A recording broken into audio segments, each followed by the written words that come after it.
జిల్లాలో రైతులకు సరిపడా యూరియా అందుబాటులో ఉందని గద్వాల జిల్లా వ్యవసాయ అధికారి వీరప్ప అన్నారు. గురువారం మల్దకల్ మండలం కేంద్రంలోని PACS సెంటర్లో యూరియా వివరాలు అడిగి తెలుసుకున్నారు. ఈ సందర్భంగా వారు మాట్లాడుతూ, అందరికీ నమస్కారం. జోగులాంబ గద్వాల జిల్లా వ్యవసాయ అధికారి వీరప్పను నేను అందరికి తెలియజేసేది ఏంటంటే, జిల్లాలో 2575 మెట్రిక్ టన్నుల యూరియా నిల్వ ఉంది. ఎవరికి యూరియా కొరత లేదు. ఇప్పటి వరకు 57,000 మంది యూరియా తీసుకున్నారు యూరియా బుకింగ్ యాప్ ద్వారా.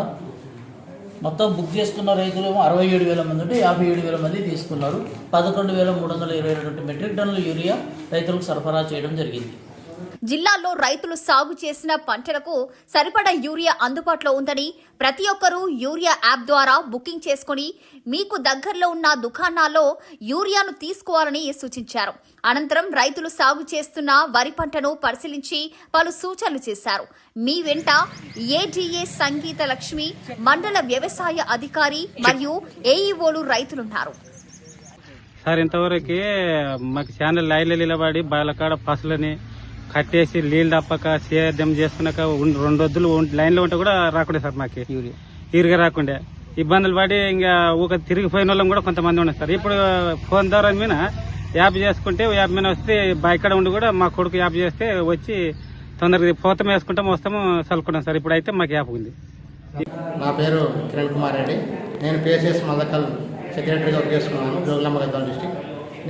మా దగ్గర గత సీజన్ నుంచి అగ్రికల్చర్ వారి సహకారంతో, అగ్రికల్చర్ డిపార్ట్మెంట్ వారి సహకారంతో యూరియా డిస్ట్రిబ్యూషన్ చేస్తున్నాము.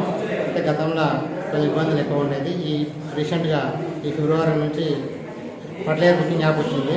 రైతులు ఆ బుకింగ్లో యాప్ చేసుకున్న తర్వాత చాలా ఈజీగా వచ్చి బుక్ చేసుకొని వచ్చి మా దగ్గర ఎక్కువసేపు వెయిట్ చేయకుండా ఓన్లీ బుకింగ్ యాప్ ద్వారా మేము చూస్తున్నాము ఎన్ని బస్తాలు బుక్ చేసుకున్నాము.